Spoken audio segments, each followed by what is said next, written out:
පුතේ නුඹේ හඬ දුවේ නුඹේ උව මගේ රටට නම් හරිමනා නොමතැවෙන් සිය වස් පහට අඩු වහල් යුගයක් ගැන සිතා බය කරයි ලොව නුඹ නොදන්නා තාක්ෂරයක් ගැන කියා නොමතපන් සැකයක් රකී නුඹ රකින ධර්මයකින් මනා නුඹට පින් ඇති රුවක් ඇත්නම් ගොතයි නොයෙකුත් කට කතා දැනගනින් දුව ඒ කිසිවකුත් නොමදනී නුඹ ගැන සැබෑ ඉතින් කුමකට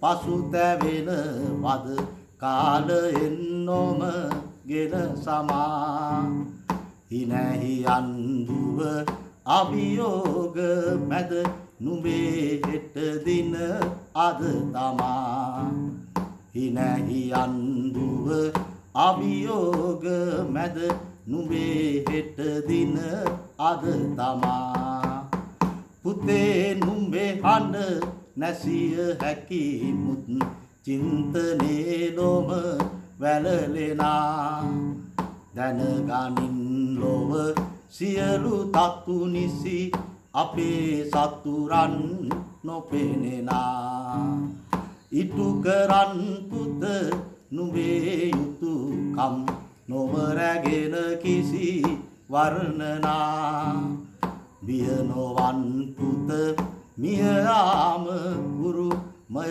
කරන් අපි ඉපදුනා බිය නොවන් පුත මිය යාම ගුරු මය කරන් අපි ඉපදුනා මේ වචන ටික මෙහෙම වාක්‍ය වලට මම ගැලපෙුවේ මේකේ මම අදහස් කරපු අර්ථය තමයි මට ඉන්නවා දැන් ගැටවර වියට පාදබන පුතෙක්. ඉතින් මම දැක්කා මගේ දුවෙකුත් ඉන්නවා කියලා මම උපකල්පනය කරලායි මේක ලියන්නේ. මේ රටේ ඉන්න හැම දුවෙක් පුතෙක්ම තමන්ගේ දුවෙක් පුතෙක් කියලා 100%ක් හිතන්න බැරුණාට අපි ඒක ප්‍රායෝගිකව හිතන්න උත්සාහ කරනකොට අපිට 100ටම යන්න බැරුව ගියත් අඩු ගානේ 40කටවත් එන්න පුළුවන් වෙයි කියලා මම විශ්වාස කරනවා. ඒකෙදි පුතේ නුඹේ හඬ දුවේ නුඹේ රුව මගේ රටට නම් හරි මනා. මම එතන අදහස් කරන්නේ අපේ කියමනක් තියෙනවා රුව ඇති දුවෙකුත් කට ඇති පුතෙකුත් හරි වාසනාවන්තයි කියලා. රටකට පවුලකට සමාජයකට. එතකොට නොමතැවෙන් සිය වස් පහට අඩු වහල් යුගයක් ගැන සිතා 1505 ඉඳලා 1948 වෙනකන් අපි වහල්ලු වෙලා හිටියා. අපි ඒක ගැන දැන් හිතන්න ඕනේ අපේ පුතාලට දුවලට අපි කියන්න ඕනේ ඒක නිකන් ඉතිහාසයට අපි ඉගෙන ගමු. ඒකෙන් පාඩමක් ගන්න මිසක් එතන හිටියා කියලා අපි වැටෙන්න අවශ්‍ය නැහැ. බය කරයි ලොව නුඹ නොදන්නා තාක්ෂණයක් ගැන කියා. අපිට නැති ඔය AI තාක්ෂණය virtual reality කියේ නමුත් නොමතබන් සැකයක් රකී නුඹ රකින්න ධර්මයකින් මනා. අපි ඇත්තටම මම ඒක අත්දැකලා තියෙනවා ධම්මේ හවේ රක්කති ධම්මචාරි මා රකින්නේ යක්ෂයාද යක්ෂයා මා ආරක්ෂා කරනවා මා රකින්නේ දෙවියෙක්ද මා රකින්නේ දෙවියන්ගේ ධර්මයේද දෙවියන් මා ආරක්ෂා කරනවා. ඒකන්ද පුතේ දුවේ උඹලට ධර්මයක් තියෙනවා උඹේ ධර්මයේ රැකපන් විශ්වාස තියන් ඔය ලෝකේ මොන කතා කිව්වත් උඹේ ධර්මයේ උඹ රැකගනියම් කිසි වෙලාවක. නුඹට පින් නැති රුවක් ඇත්නම් ගොතයි නොයිකුත් කටකතා අපේ ලස්සන වුණු දුවෙක් අනිවාර්යෙන් ඒ දුව පිටිපස්සේ කටකතා ගොඩක් කියනවා. ඒ නමුත් ඒ කිසිවෙක් උඹ ගැන ඇත්ත දන්නේ නැහැ දුවේ. හරිද? තවත් මොනවටද පසුතැවෙන්නේ? ගිය දේවල් ගැන හිතලා වෙච්ච දේවල් ගැන හිතලා කාලයෙන් සමාව ගන්න අවශ්‍ය නැහැ. හිනහියන් දුවේ ලංකාවේ දුවෙකුට තරම් පුතෙකුට වඩා දුවෙකුට අභියෝග වැඩි. හැදෙන කටකතා වැඩි. ඒක හන්දා අද තමයි උඹේ දවස පුතා මේ මොහොතේ අභියෝග මැද හිනයන්. ඒකයි එතන කියන්නේ. නුඹට නුඹේ පුතේ නුඹහට නැසිය හැකිමු. කෙනෙක්ගේ හඬ නැසිය වෙදි නැතුව දැම්මත් ඔබේ චින්තනය රටට යහපත් චින්තනයක් නම් ඒ මහ පොළොවේ වපුරන බීජ වගේ තමයි ඔබේ චින්තනයේ දවසක යහපත් චින්තනයක් හැමතිස්සෙම ලොකු ගහක් වෙලා සමාජයට යහපත් දෙයක් කරයි.